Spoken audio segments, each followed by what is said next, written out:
Hello, and on the gaming table today, we're taking a look at making modular hills. Up to this point, when I've been playing games on my table, I've just been using something underneath my gaming cloth as the hills. So bits of, wood or pieces of paper or something like that. You can see a couple of raised areas on the right here, kind of around those areas of trees. Those were the hills that I had, but I wasn't really satisfied with those. I want to get something else for hills on my table. So I also wanted to make something that was a little bit more authentic than just making like your traditional kind of stacked hills that you might see on a Games Workshop table or something like that.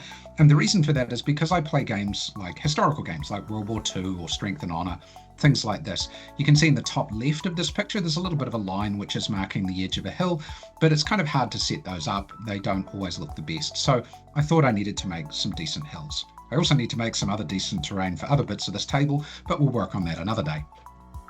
So what I knew though was that the cloth I use as my tablecloth is quite stretchy. So what I decided to do is buy one more of those for hills. So I'm just going to cut it up and make pieces of hill with it. This was a bit of an experiment. I wasn't quite sure how this would go before I started, but I had a bit of faith, so I had a go. This is the actual cloth I use on my table, and basically I just bought another one of these. In US dollars, it was less than $10 for me with shipping, so that is not very expensive, so it's okay if it didn't quite work out. And these were some sample pieces that I made. You can see here sitting on top of my cloth. They look pretty good, and I can make them modular, make whatever shapes I like, and they work out pretty well. So how did we get them made? So first I started with foam core.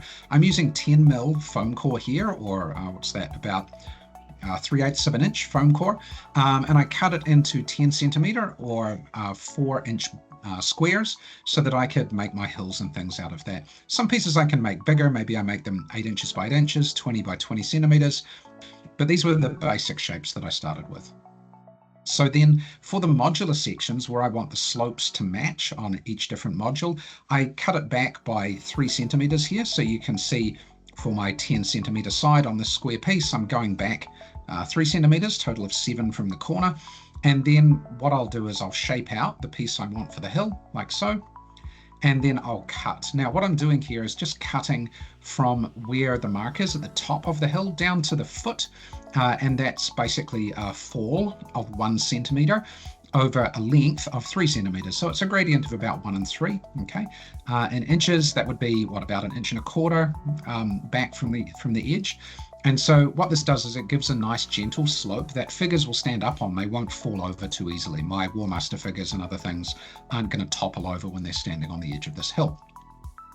Then once I've cut that cleanly there, I need to make sure that cuts nice and clean, then I can just cut around the other areas, and it doesn't particularly matter too much at that point, as long as that edge join where the modules will stick together is nice and straight and clean.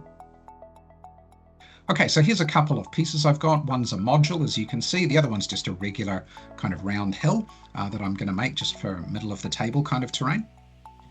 And now the next stage was to put the cloth on. So what I did is I just took a piece of my offcut of cloth.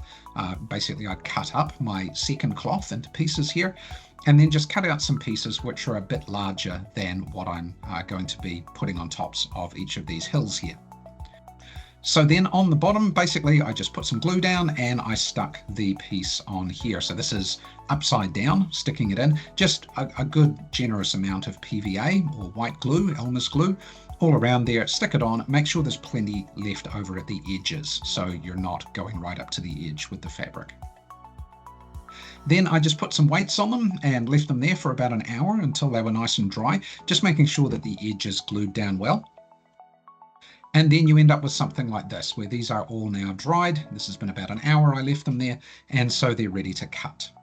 So for cutting, what I do for the edges of the hill, I just cut around maybe 5 millimeters, 1/4 of an inch from the edge, just so I'm not worried too much about the edge of the foam core. I'm just going to let the fabric meet the fabric where it actually touches the table.